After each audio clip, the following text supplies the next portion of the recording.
That was all shot using the Mi 11 Ultra with the Zhiyun Smooth Q3. As you can tell, it was pretty smooth for a small and compact gimbal. Now, it's not the smallest I've used, but for its size, the motors do pretty well. Now, for the most important part, here is my experience using the gimbal. All the buttons are really easy access with your thumb. Now, one thing to notice that if you're using the joystick too often or you're pressing a certain button too much, then your fingers or your thumb might cramp up, especially if you do have bigger hands because the handle is very small. And I really enjoy the mode panel in the front because I know exactly what mode I'm in. I no longer have to guess what mode I'm in like I do on other gimbals, and if I want to switch modes, just hit the mode button once. If I want to go back, hit it twice. With my experience with other gimbals, if I want to switch to point of view mode or vortex mode, I would either have to switch it into their own app, which I barely use, or I would have to remember some sort of sequence or a certain amount of buttons I have to hit to get to that mode. And if I have not used that gimbal for a long time, most likely I'll forget about it and I would have to go through a manual or go through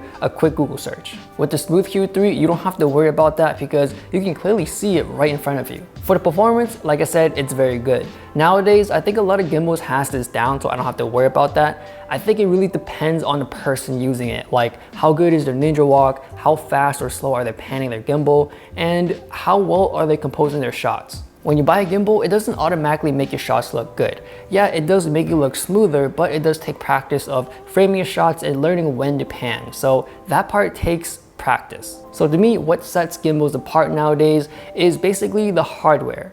Like the ergonomics, the quality, how easy it is to set up and put away, and other things like the flashlight, which I'll be talking about later. Now, this gimbal is compact. It is small enough to fit in your bag, but not in your pocket. It does have locking points, so it doesn't go super crazy when you're not using it, but not all of it locks, which I wish it does. Usually back trigger buttons are protruding out a little bit, so you can easily access it.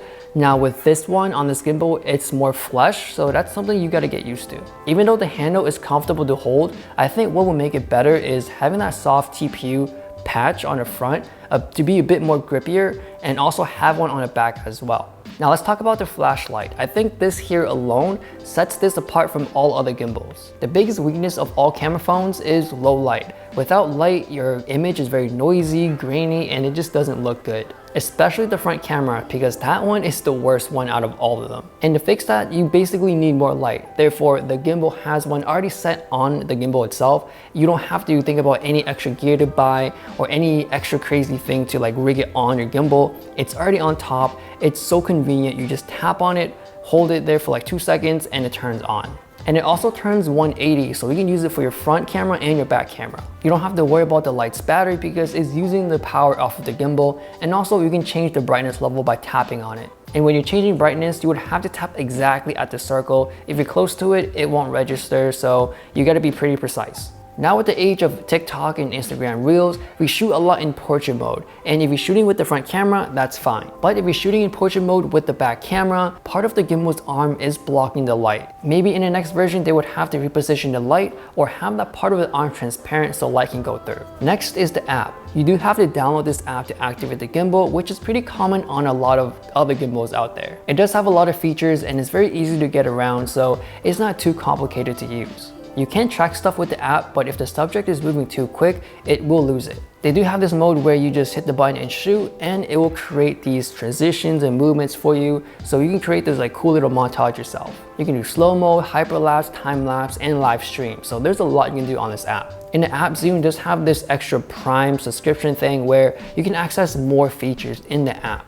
But honestly, you don't really need it unless you want those features. The Smooth Q3 does come in a standard kit for 90 bucks. You get the gimbal, the tripod, and a charging cable. They also have a combo kit for $110. Basically, it comes with a case, a wrist strap, and a Prime subscription card. I think if you are using the app heavily and you are planning to use all those features and want more, and the case, then yeah, I think paying 20 bucks more is worth it. Basically, for this gimbal, the flashlight is the biggest game changer for me. And that is one thing I don't have to worry about when I'm buying a gimbal. I already have a light built in and it's easy to access. I can basically vlog and shoot cinematic shots with this one gimbal. So let me know what you guys think about this gimbal. Thanks for watching and I'll see you guys later.